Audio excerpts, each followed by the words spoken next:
जितनी जमीन बची हुई है उसको तो बचाइए। इतना अहम मसला है कि बार बार चीखने के बाद, चिल्लाने के बाद कोई भी हुकूमत हो वो औकाफी जायदाद और मुसलमानों के इस संगीन मसले पर संजीदगी के साथ कोई फैसला नहीं करती।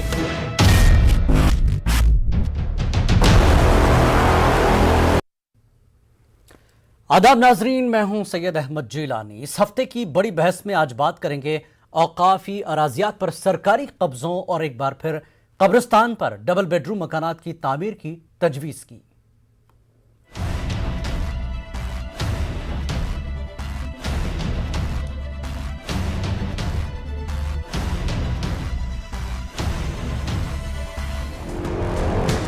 जमीन बची हुई है उसको तो बचाइए। इतना अहम मसला है कि बार बार चीखने के बाद, चिल्लाने के बाद कोई भी हुकूमत हो वो औकाफी जायदाद और मुसलमानों के इस संगीन मसले पर संजीदगी के साथ कोई फैसला नहीं करती।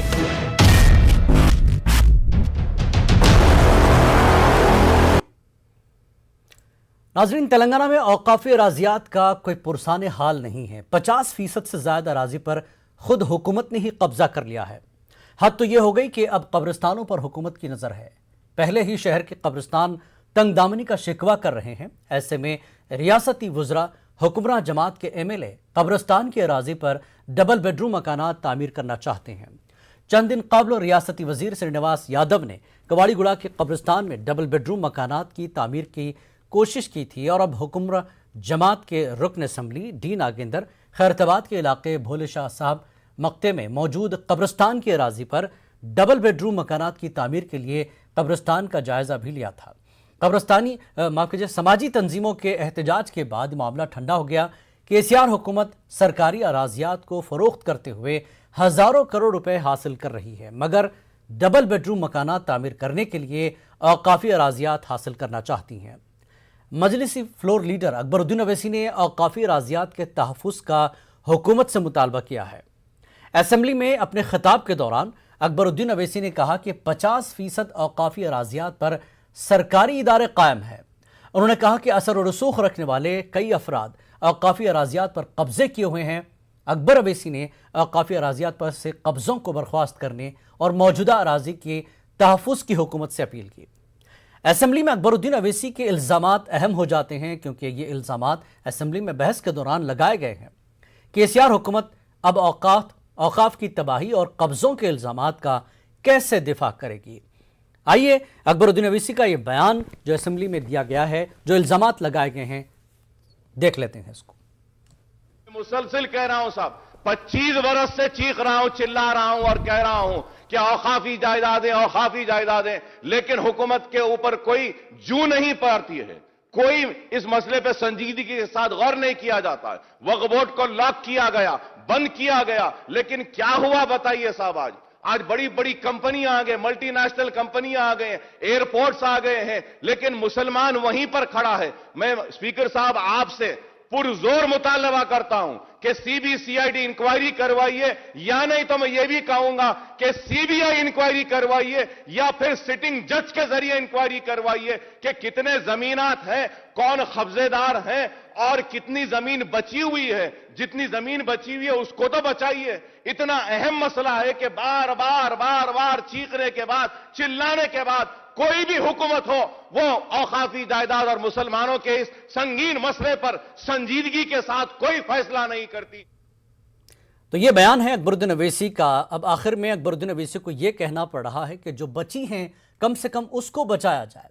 और आपको मैं बता दूं कि न्यूज़ 18 उर्दू ने कुछ हफ्ते पहले ही एक कब्रिस्तान में डबल बेडरूम के श्रीनिवास यादव के जायजे को लेकर हमने डिबेट किया था। उसके बाद समाजी तंजीमों ने उस पर काफ़ी एहतजाज किया, उस मामले को फ़िलहाल ठंडा किया गया। लेकिन फिर कुछ हफ्ते बाद हम फिर उसी मौजू पर आज बात कर रहे हैं कि कब्रिस्तान में एक बार फिर डबल बेडरूम की तजवीज़ दी गई है खैरताबाद के MLA नागेंद्र की जानिब से। क्यों कब्रिस्तान में डबल बेडरूम बनाने की कोशिश सरकारी नुमाइंदों की, अवामी नुमाइंदों की हो रही है और सरकार इस पर कोई सफाई नहीं देती है।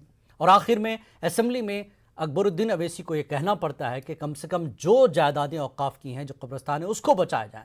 इस पूरे मामले पर बातचीत के लिए आज हमारे साथ हैं TRS के लीडर अब्दुल मुकीद चंदा, जो कि जनरल सेक्रेटरी भी हैं। रियासती जनरल सेक्रेटरी हैं, और मुबशिरुद्दीन खुर्रम सीनियर जर्नलिस्ट हैं। मुबशिर, हम एक बार फिर इसी मौजू पर कुछ हफ्तों के गैप के बाद फिर जुड़ गए हैं। कब्रिस्तान निशाना है डबल बेडरूम का।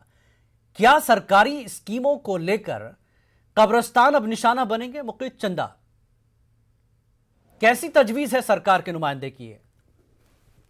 जी, कैसी तजवीज है सरकार के नुमाइंदे की? देखिए, सरकार के नुमाइंदे हैं, एक एमएलए अपने इलाके में कब्रिस्तान का दौरा किए होंगे और उनका ये मुतालबा नहीं है कि वहां पे डबल बेडरूम के जो है तामीर किए जाए मकानात। ये सरासर बेबुनियाद बातें हैं जो कि एक प्रोपेगेंडा के तहत फिर ये एहतजाज क्यों हुआ, फैलाया जा रहा है। फिर ये एहतजाज क्यों हुआ? इलाके के मस्जिद की कमेटी के लोगों ने और आसपास की कमेटियों ने एहतजाज क्यों किया? फिर काम नहीं है, वो एहतजाज कर रहे हैं, कुछ कर रहे हैं, वो अलग बात है। अगर मैं एहतजाज कर दूं न्यूज 18 के सामने के न्यूज 18 ने गलत न्यूज बताई, तो इसका मतलब ये थोड़ा ही हो जाता है कि न्यूज 18 नहीं, उनके एहतजाज की तस्वीरें हम आपको बता रहे हैं। क्या कोई आदमी घर पर काम नहीं है तो एहतजाज करने के लिए निकल जाएगा? अगर ये एहतजाज गलत है, सरकार के खिलाफ है, सरकार इसको गलत मानती है, तो सरकार को इस पर एक्शन लेना चाहिए कि सरकार को बदनाम करने की, सरकार के नुमाइंदों को बदनाम करने की कोशिश है।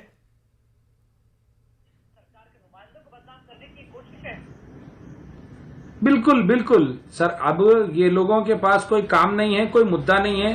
तेलंगाना रियासत में जिस अंदाज में काम हो रहे हैं, उसके बाद मुसलमानों को बिलखुसूस वरगलाने के लिए, मुस्लिम वोटों को तकसीम करने के लिए, बीजेपी और आरएसएस के मंसूबे को का रूबे अमल लाने के लिए ये लोग एक मंसूबा बंदी के तहत इस किस्म का काम कर रहे हैं। मुसलमानों को वरगलाया जा रहा है, उन्हें मुसलमानों को बहकाया जा रहा है। अब मुसलमान बहकने वाले नहीं है। मुसलमान जानते हैं कि तेलंगाना रियासत में तेलंगाना के चीफ मिनिस्टर कल्वकुंट्ला चंद्रशेखर राव साहब ने क्या क्या इकदाम इनकी तरक्की के लिए किए हैं, क्या क्या इकदाम जुग दर जुग बतरीज तरीके से उन्होंने वक्फ जायदादों की तहफ़्फ़ुज़ न सिर्फ बल्कि जो गवर्नमेंट लैंड है, जो सरकारी अराज़ियात है, किसने वर्गलाया कि उन्होंने असेंबली में ये इल्जाम लगा दिया कि सरकारी इदारे कायम है वक्फ पर और जो बची है कम से कम उसको बचाया जाए? क्या ये क्या अकबर अवैसी के पास भी काम नहीं है?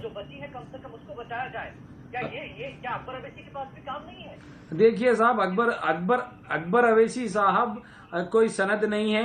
अकबर अवैसी साहब का कहा कोई सच जो है नहीं है, या कोई आसमान से नाजिल हुई यानी बात असेंबली में अकबर कोई भी लीडर कुछ भी बोल सकता है के दिए हैं। अकबर अवैसी साहब तो चैंपियन बनते हैं अक़लियतों की तरक्की और बहबूद के। जब यही अकबर अवैसी, अगर अकबरुद्दीन अवैसी एक जिम्मेदार लीडर हैं, औकाफ पर सरकार पर इतना बड़ा इल्जाम लगाते हैं, तो स्पीकर ने क्यों नहीं रोका? उन्होंने तो एहतजाज किया कि मेरी बात को सीरियस लिया जाए और सरकार इस पर जवाब दे।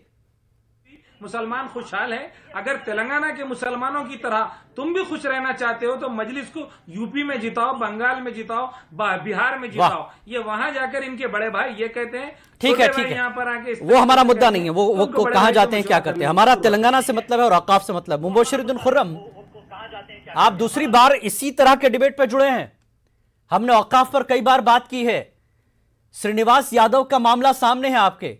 क्या नागेंद्र की ये तजवीज नहीं है?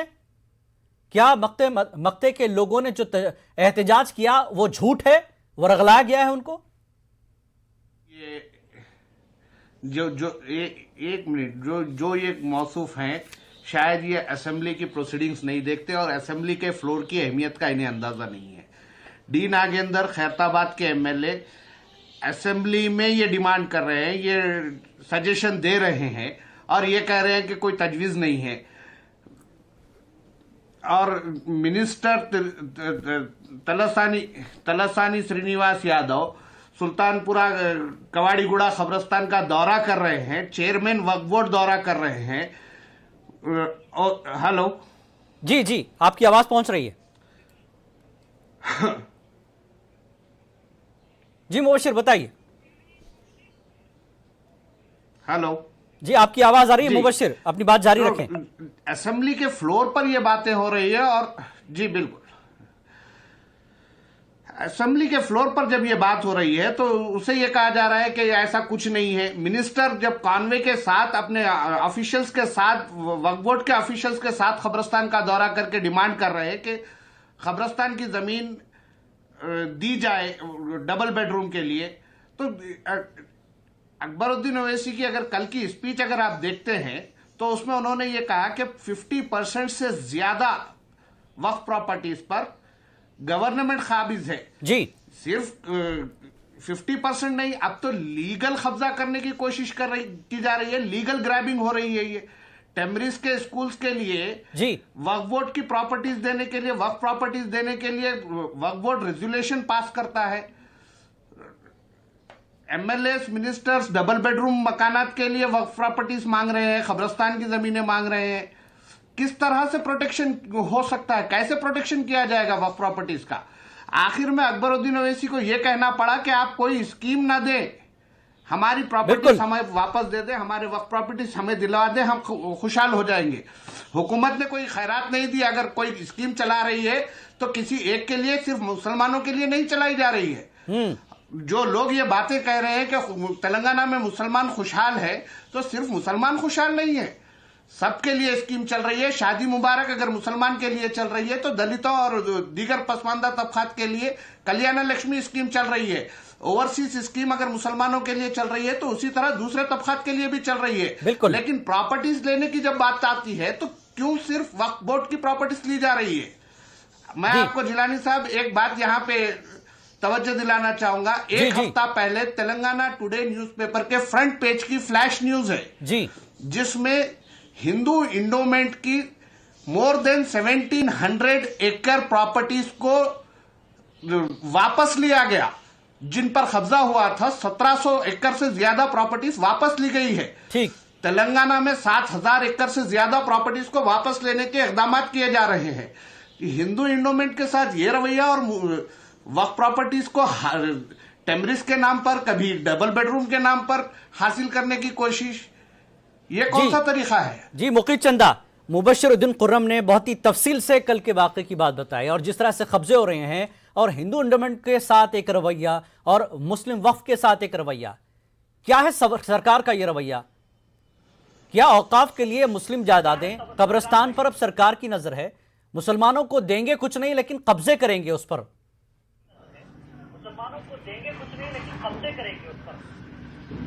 देखिए, न सिर्फ वक्फ अराजियात बल्कि तमाम अराजियात का लैंड सर्वे मुकम्मिल किया गया और धरनी पोर्टल को लाकर के केसीआर साहब का ये कारनामा है पूरे हिंदुस्तान में कि उन्होंने वक्फ जायदादों के रजिस्ट्री को बैन कर दिया। अब कोई भी वक्फ जायदाद कहीं पे भी रजिस्ट्रेशन नहीं हो सकती। तो फिर ये सरकारी नुमाइंदों की तजवीज क्या है? असेंबली में डी नागेंद्र का ये तजवीज देना कि डबल बेडरूम के लिए कब्रिस्तान की ये जमीन सरकारी बताई जाए, ये लीगल कब्जा हो रहा है। मुबश्शिरुद्दीन खुर्रम ये कह रहे हैं कि ये लीगल तरीके से कब्जे की कोशिश है।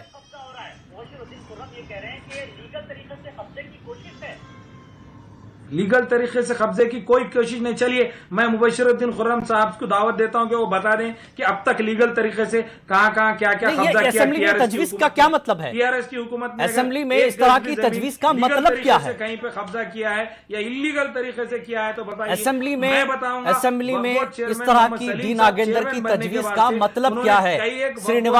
श्रीनिवास यादव की इस काम की कोशिश, कवाड़ीगुड़ा कब्रिस्तान में डबल बेडरूम की जायजे की कोशिश, क्या मतलब है इसका?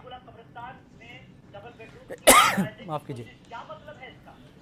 देखिए, एक अवामी नुमाइंदा अपना कोई मशवरा दे सकता है लेकिन हुकूमत उसको कबूल करने वाली नहीं है और ना ऐसा होने वाला है।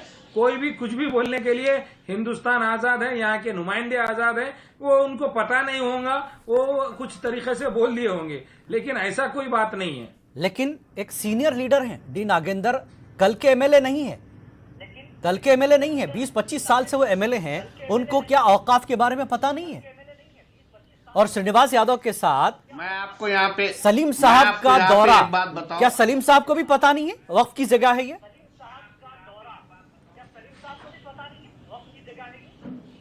क्या एक मुकामी नुमाइंदा एक वक्फ बोर्ड के चेयरमैन सदर नशीन के साथ वहां के वक्फ जायदादों की तरक्की के लिए, उसके तहफ्फुज के लिए क्या दौरा नहीं कर सकता? तहफ्फुज का दावा करना अच्छी बात है। ठेकेदार है, जो जागीरदार है, देखिए वो ये चाहते हैं कि हर काम इनसे पूछ के किया जाए, इनके मर्जी और मशवरे से किया जाए। उस्मान अल हाजरी ने बाकायदा सबूत दिए थे एक डिबेट में हमारे ही कि उसका ब्लूप्रिंट तैयार है किस तरह से बनाना है, सारे पेपर उन्होंने सबूत के तौर पे दिए थे। आप कह रहे हैं उसका जायजा लेने गए थे तरक्की का। ये सरकार की नियत है क्या आखिर औकाफ को लेकर मुकीस साहब? उस वक्त मैंने उस्मान अल हाजिरी को जी, सरकार की नियत यह है कि तमाम औकाफी जायदादों का तहफ़्फ़ुज़ किया जाए।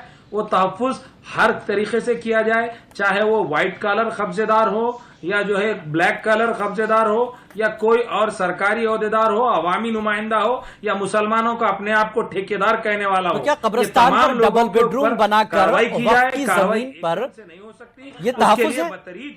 कब्रिस्तान की जमीन पर डबल बेडरूम, क्या ये तहफ़्फ़ुज़ है सरकार का? और आप जब डबल बेडरूम बनाएंगे, वो स्कीम क्या सिर्फ मुसलमानों को दिए जाएंगे डबल बेडरूम? वो स्कीम तो सभी के लिए होगी ना? में जो भी सर्वे नंबर आया था उसके रजिस्ट्रेशन को बैन कर दिया गया। नहीं, रजिस्ट्रेशन बैन आप कर रहे हैं, दूसरी तरफ असेंबली में तजवीज दे रहे हैं। मुबशिरुद्दीन खुर्रम, क्या आप मुकीद चंदा की बातों से सहमत हैं कि असेंबली में जो कुछ कह रहा है तजवीज भी दे रहे हैं और कह रहे हैं कि रजिस्ट्रीज बैंड है?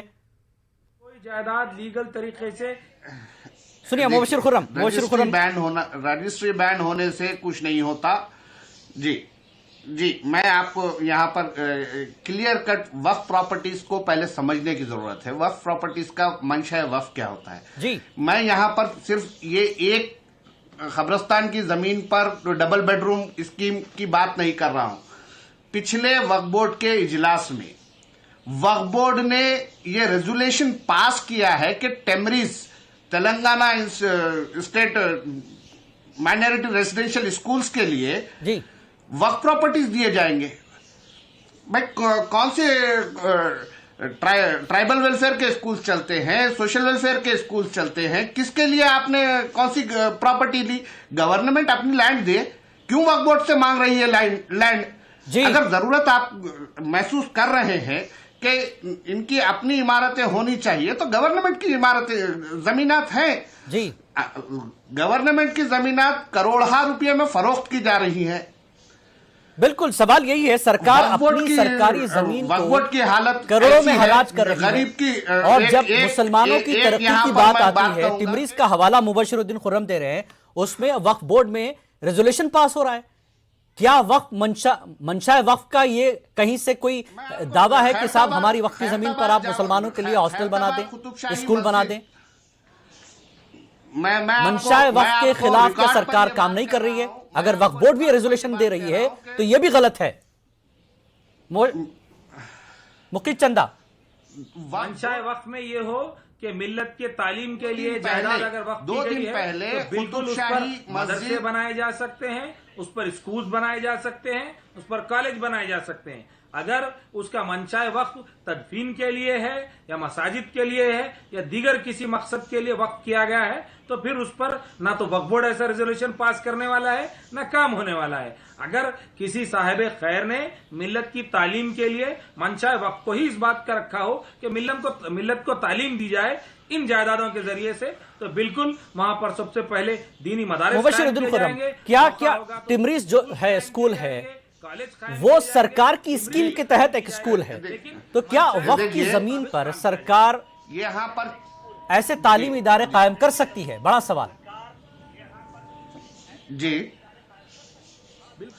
देखिए, मैं आपसे यहाँ पर पलटकर हुकूमत से ये सवाल किया जाना चाहिए कि Telangana social welfare, Telangana tribal welfare, ये मौसूफ को जरा खामोश बिठाइए। मुकीद चंदा पहले आप सुन लीजिए, मुकीद चंदा पहले आप मुबशिरुद्दीन खुर्रम को सुन लीजिए, वो आपके सवाल का जवाब दे रहे हैं। किराए पे दिया जा सकता है, आपके सवाल का जवाब दे रहे हैं, पहले सुन तो लीजिए। लीज में देने में क्या जी मुबशिर, जी मुबशिर।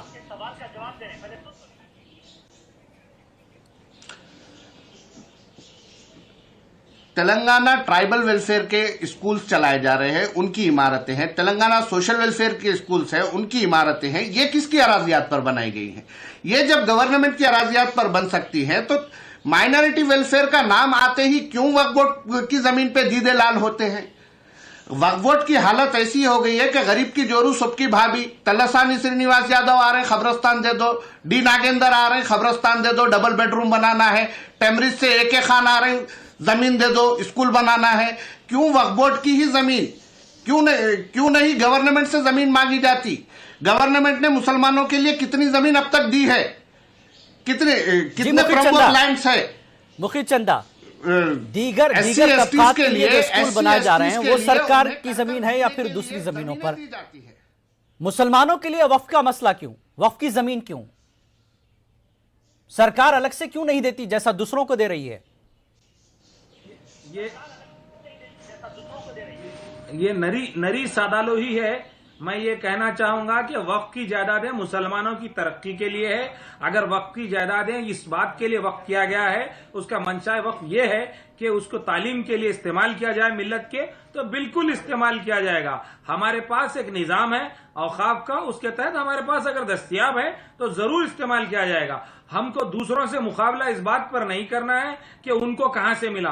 हाँ, ये जरूर है कि अब तक जो 204 स्कूल्स कायम किए गए टिमरीज के नाम से, कि मैं ये बताओ मुझे कि उसमें से कितने स्कूल वक्फ की जायदाद पे कायम किए गए। आप जो ट्राइबल वेलफेयर की बात करते हैं, पहले अपने आंकड़े को सुधार लीजिए। नहीं, देखिए वो सवाल 204 में से एक किराए की इमारतों में का क्या वक्फ जायदाद पे कायम किया गया? नहीं किया गया। लेकिन जायदादें वक्फ की अगर तालीम के लिए है। मुखी चंदा, मुबशिर का सवाल सीधा ये है, वो ये नहीं कह रहे कि औकाफ की जायदादों पर स्कूल कायम कर दिए गए। अगर बनाया जाता ये किस तरह की तजवीज है? ये किस तरह की तजवीज है? आप दूसरों को सरकारी प्रॉपर्टी देते हैं और मुसलमानों के मामले पर वक्फ की जमीन पर आप जो है बात करते हैं। तो मतलब ये कि सरकार मुसलमानों को अपने तौर पर कुछ नहीं देगी, 204 मुसलमानों की चीज मुसलमानों को देगी, वक्फ की चीज मुसलमानों को दे देगी। तो सरकार ने क्या किया? फिर सवाल यही आता है कि सरकार मुसलमानों के मामले में वक्फ की जमीन दे देगी और सरकार खुद कुछ नहीं देगी, फिर दावा यह करेगी कि हम अकलियतों के लिए सब कुछ कर रहे हैं। मेरा सवाल है, टिमरीज के नाम पर जो 204 स्कूल्स कायम किए गए हैं, वो किन जायदादों पर कायम किए गए हैं? मुझे सवाल का जवाब। जी देखिए, ये किराए की इमारतों में है। ये 204 की लास्ट। मुखी चंदा पहले सुन लीजिए, देखिए जरा पहले सुनने का मादा रखिए। जी मुबशिर। कुतुबशाही मस्जिद खैरताबाद के तहत 2 एकड़ अराजी का 2 दिन पहले सर्वे किया गया टेमरिस के ओहदेदारों की जानिब से। क्या मस्जिद की अराजी टेमरिस के स्कूल के लिए दी जाएगी? 204 स्कूल की जो बात कर रहे हैं, किराए की इमारतों में है। कितने इमारतें ऐसी हैं जो गवर्नमेंट की अराजी पर उसके लिए दी गई? अच्छा, जो किराया दिया जा रहा है वो माइनॉरिटी वेलफेयर के बजट से दिया जा रहा है। कोई गवर्नमेंट अपने जेब से किराया नहीं दे रही। वही किराया अगर वक्फ बोर्ड को आ जाए तो कितना अच्छा है। हम ये चाहते हैं कि जो किराया गैरों के जेब में जा रहा है, वो किराया, अरे भाई, मेरी चीज लेकर के मुझे किराया पे, अरे मौसूफ, आप ये समझिए कि मेरी चीज मैं किराए पर दूं और मैं किराए पे हासिल उससे आमदनी करूं। अरे कोई बात करने का टुकड़ा कोई यार, इस तरह की गुफ्तगू करोगे? अरे इतने अंधे मत बन जाओ। एक तीर से 2 निशाने हो रहे हैं मुबशिर भाई। अरे लीगल ग्रैबिंग कर रहे हैं बॉस, और जायदाद भी जो है महफूज हो रही है। लीगल ग्रैबिंग कर रहे हैं। लीगल ग्रैबिंग हो रही है। मुबशिर का एक सवाल यह है, खैरताबाद कुतुबशाही मस्जिद की जमीन क्या टिमरीज स्कूल के लिए दी जाए? मस्जिद की जमीन पर टिमरीज स्कूल आप कायम करेंगे?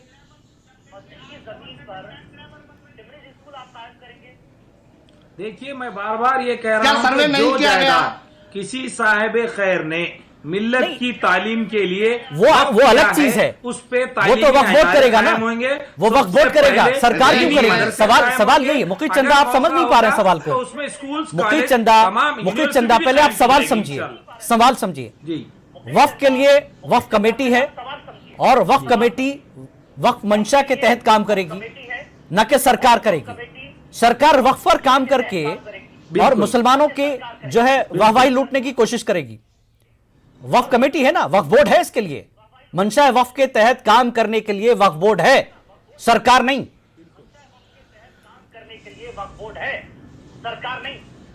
जिलानी साहब, अभी आपने ये कहा कि वक्फ बोर्ड में एक रेजोल्यूशन पास हुआ जो टिमरीज के लिए देने की दिया जा रहा है। क्या वक्फ यही बोर्ड की सवाल तो बात सवाल करें देखिए ना। सवाल यही है। अभी आपके सवाल ही का तो मैं टिमरीज जवाब दे रहा हूं। नहीं फिर सुनिए, आप अपने सवाल से पलट क्या जा रहे हैं।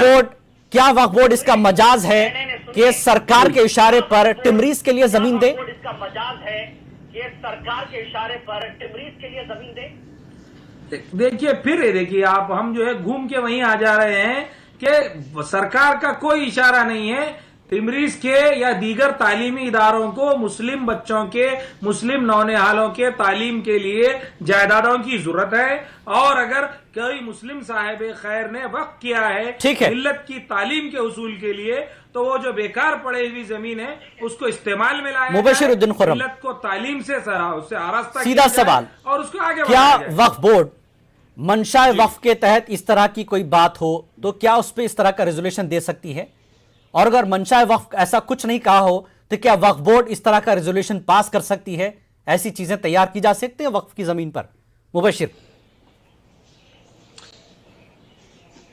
मैं यहां पर क्लियर जवाब देना चाहूंगा। सीधा जवाब मेरा यह है कि वक्फ बोर्ड में अभी एक रुकन मौजूद हैं जी, जो टिमरीज को जायदाद और कोर्ट जाने के बाद काफी रुकावटें पैदा हुई, लेकिन उस दौरान उनकी मियाद मुकम्मल हो गई और फिर जब उन्हें वापस आने का रास्ता बना तो ये रेजोल्यूशन का रास्ता भी बन गया। तो ये किस तरह से जमीन हासिल करने की कोशिश की जा रही है ये सब क्लियर है। और ये जब कहा जा रहा है कि अगर वक्फ बोर्ड की जमीन दी जा सकती है, नहीं दी जा सकती है, तो गवर्नमेंट क्यों वक्फ बोर्ड की जमीन ले रही है भाई? ठीक, जब मंदिरों काफी की देर से जो कब्जा मतीन हुआ शरीफ है, वापस सीनियर दी जा कांग्रेस रही लीडर है, जुड़ गए वापस हैं। हासिल की जा रही है। मतीन साहब, वक्फ मंशा के खिलाफ सरकार क्या अच्छे कामों के लिए जमीन ले सकती है? सीधा सवाल।